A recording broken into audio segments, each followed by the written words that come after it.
মধ্যপ্রাচ্যের যুদ্ধ আর আন্তর্জাতিক বাজারে জ্বালানি তেলের অস্থিরতা সব মিলিয়ে এক অনিশ্চিত ভবিষ্যৎ। এমন পরিস্থিতিতে দেশের জ্বালানি নিরাপত্তা রক্ষায় অগ্রণী ভূমিকা নিতে যাচ্ছে যশোর।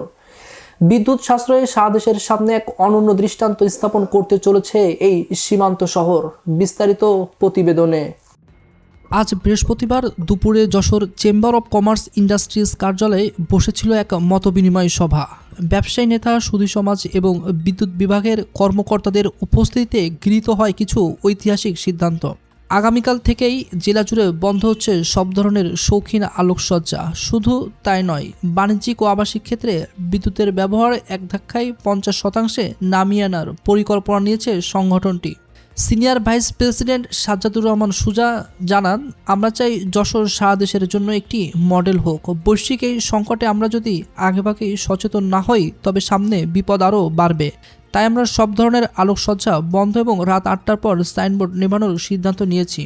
সিদ্ধান্ত অনুযায়ী এখন থেকে রাত 8টা বাজলেই নিভে যাবে সব বাণিজ্যিক সাইনবোর্ড। আরএন রোডের মোটর পার্টস কিংবা মাইকপট্টির মতো বিশেষায়িত মার্কেটগুলো বন্ধ হবে সন্ধ্যার পরপরই।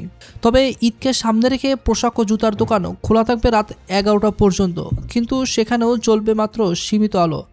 বিদ্যুৎ সাশ্রয়ের এই মহাযজ্ঞে যেন নিরাপত্তার বিঘ্ন না ঘটে সেদিকেও সজাগ প্রশাসন। নিরাপত্তার স্বার্থে স্ট্রিট লাইটগুলো সচল রাখার পাশাপাশি মোতায়েন থাকবে পুলিশের 25টি বিশেষ টিম। অতিরিক্ত পুলিশ সুপার আহসান হাবিব জানান, নিরাপত্তার প্রশ্নে আমরা কোনো ছাড় দিচ্ছি না। ঈদ উপলক্ষে পুলিশের ব্যাপক টহল থাকবে। মানুষ যেন নিরাপদে বাড়ি ফিরতে পারে এবং বিদ্যুৎ সাশ্রয়ের এই উদ্যোগ সফল হয় সে বিষয়ে আমরা সর্বোচ্চ সহযোগিতা করব। যখন সারা দেশ জ্বালানি নিয়ে চিন্তিত, তখন যশোরের স্বতঃস্ফূর্ত সাশ্রয়ী পদক্ষেপ আমাদের নতুন করে আশার আলো দেখাচ্ছে।